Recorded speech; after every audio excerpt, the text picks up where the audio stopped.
Okay, in this video, I want to go over statistical quality control and focus on the methodology of statistical process control charts.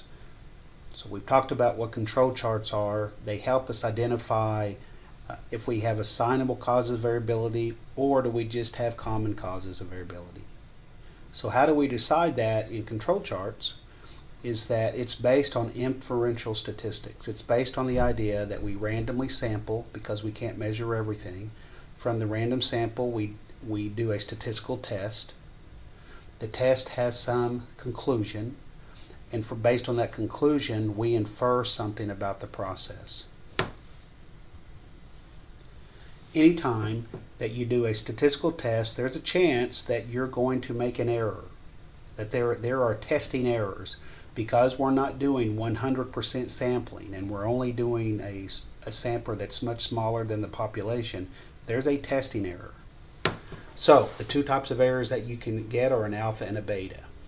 Alpha is when nothing has changed. There's no change in our process, but our test discovered that there is a change. So that's a testing error. That's a mistake. It's called a type 1 error. The other type of error is a beta error, and a beta error is when in reality something has changed. There's been a shift in the process. However, our test failed to capture that. Our test says nothing's changed. It's called a type 2 error. We want these to be little as possible. Keep in mind though that when you make one of these really small, the other one gets bigger.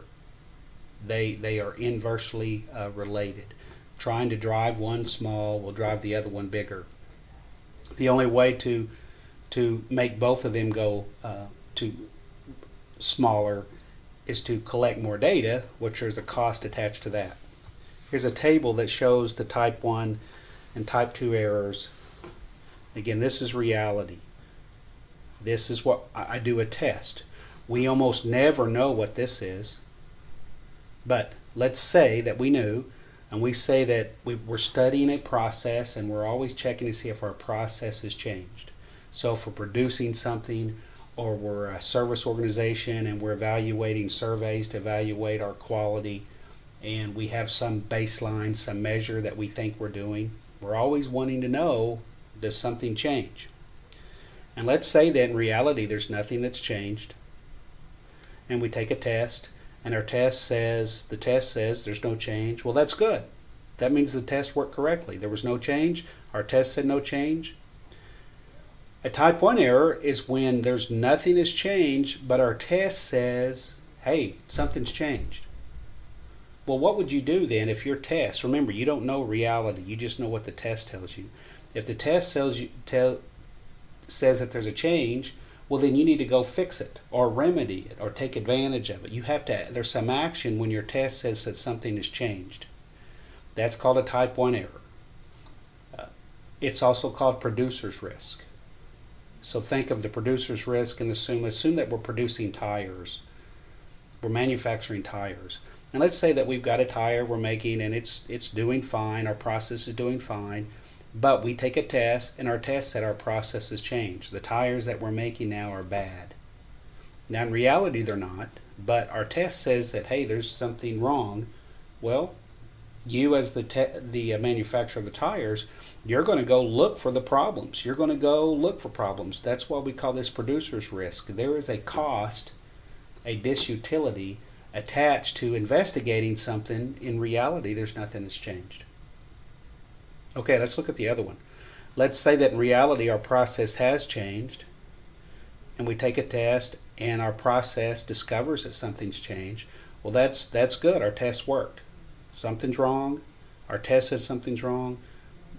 That's would be in this white square.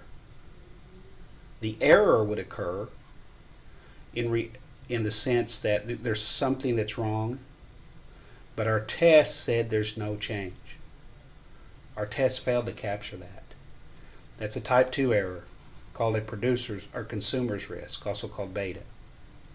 The reason we call it consumer's risk is that they are the ones who see the error first. Think about the tire manufacturer again. Let's say that in reality there is something that's changed, but our test failed to capture that. So that means that we're not going to go fix something because we don't see anything wrong. So now we're producing bad tires. So the people who see that first are the consumers.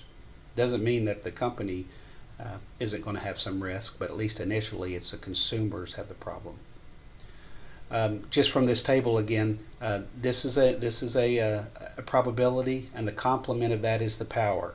So if this is the beta, then 1 minus the beta is the power.